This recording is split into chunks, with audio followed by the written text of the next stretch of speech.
consumes more of the first commodity. Because the child is on a fixed indifference curve, commodity one has become cheaper, so the widow gives the child more commodity one.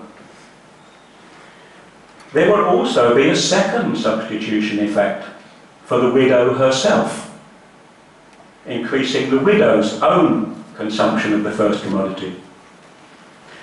Moreover, since it now takes less expenditure to keep the child on the given utility level, the widow has more money to spend on her own consumption than she would have done in the case of a fixed bundle for the child. It's cheaper to keep the child on the given indifference level. If good one is locally the superior good for the widow, what do we have? We have both a greater income effect and two substitution effects. And all three effects are tending to increase the household's consumption of commodity one. Of course, needless to say, if the widow had two or more young children, each kept on an indifference level, there would be 3 or 4 or even more substitution effects and a big income effect for the widow, because every child is now cheaper to keep on its given indifference level. Even if good one happens to be locally a giving good for the widow, the negative income effect for the widow now has to offset 2, or possibly more, substitution effects in order to make the household demand curve slope upwards. So in some sense, giving good, upward sloping demand curves are, I should have said, an inferior good for the widow. The negative income effect is less likely to produce an upward sloping household demand curve or giving good. So in this case then, the case in which the widow keeps the child or children on given indifference levels, is a case in which closer attention to the nature of the household would enrich the standard analysis of household demand theory, make it more interesting, with more to say. And in some sense, you make downward sloping demand curves more likely if you think carefully about what's going on inside the household.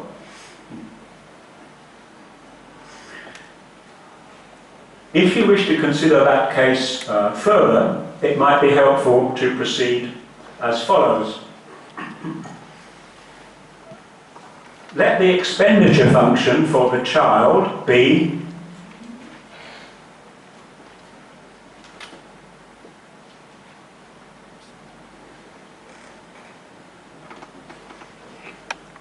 a function of prices, keeping the child on a different utility level.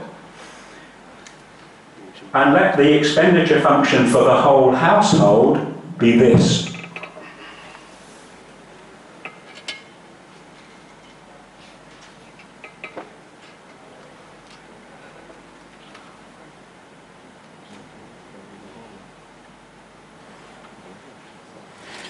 Where U is, of course, the widow's utility level. Now you can immediately rewrite that as the indirect utility function for the widow.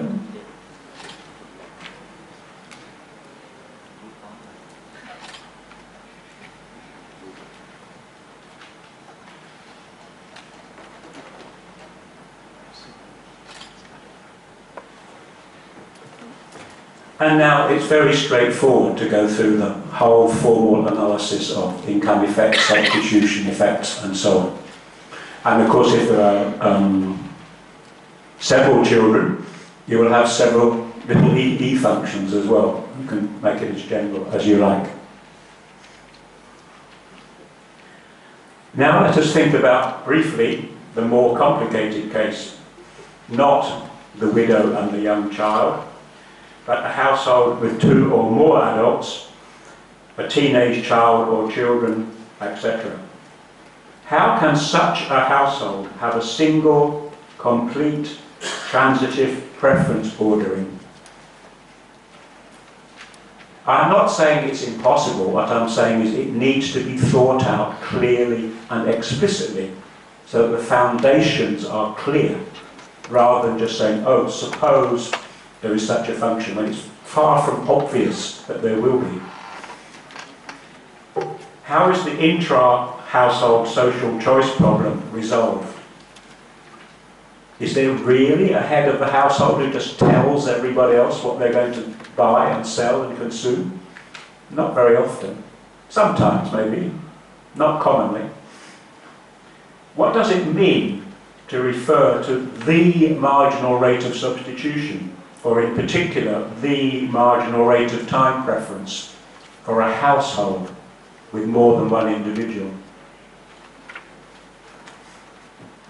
It's no good simply asserting, as the graph rather tends to do, that the decisions have to be those of the head of the household, but there may not be a head of the household in this sense. There may be constant disagreements. Some people, one person may influence some decisions, another person may have more influence on other decisions. This is not the occasion even to begin answering such difficult questions, if they can be answered. But it is proper to insist here that these are vital questions for the heart of general economic theory. They are not specialist questions which just belong to the economics of the family or something like that. As I think I've already indicated by talking about the widow and the child, there being two substitution effects. These are issues which bear on the very foundations of consumer demand theory. There is very little merit in being highly precise about superstructural technical details if the foundations are a mess.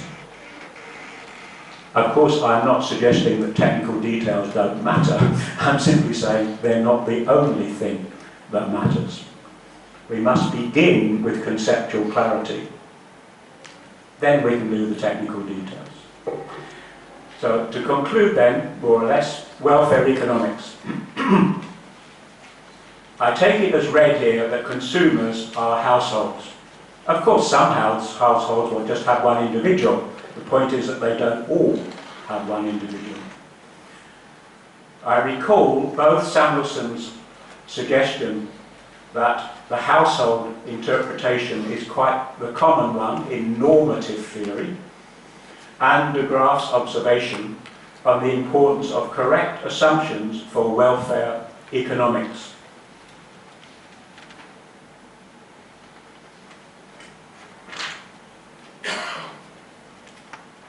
Now I have a little bit of silent cinema now.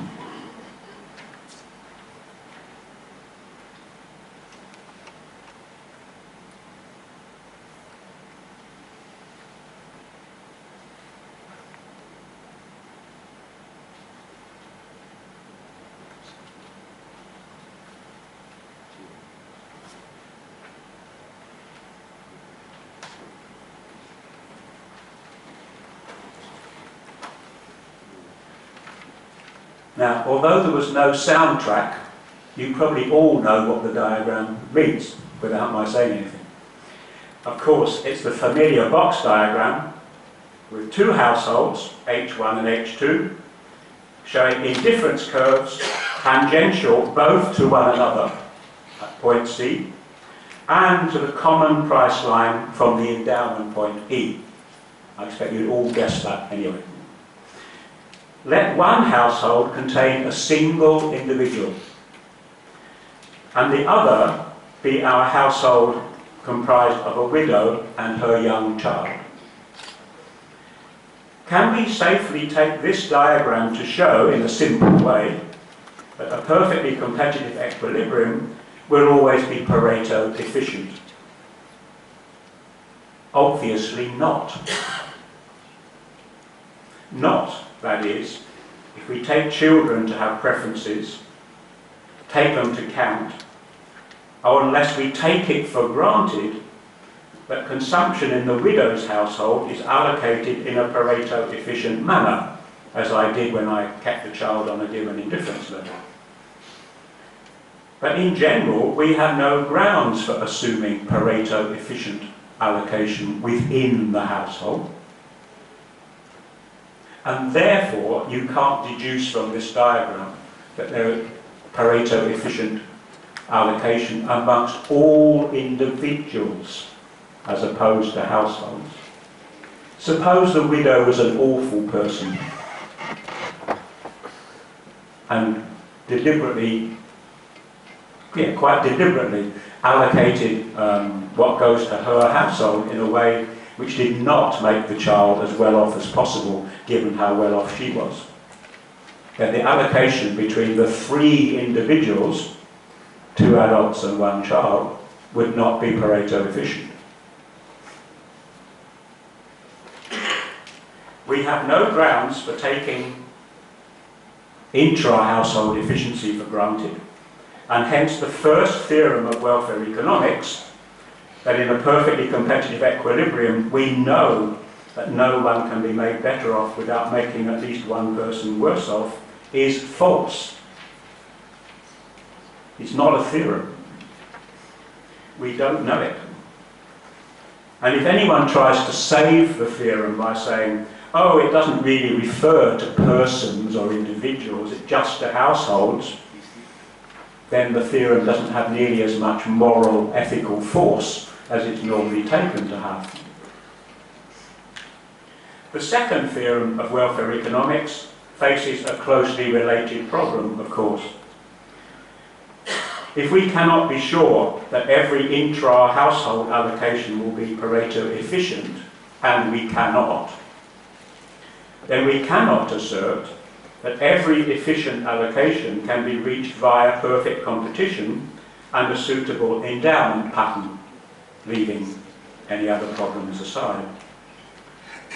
Feckless or incompetent or cruel parents may not complete the process of bringing about a Pareto efficient allocation, no matter how well the state plays its part.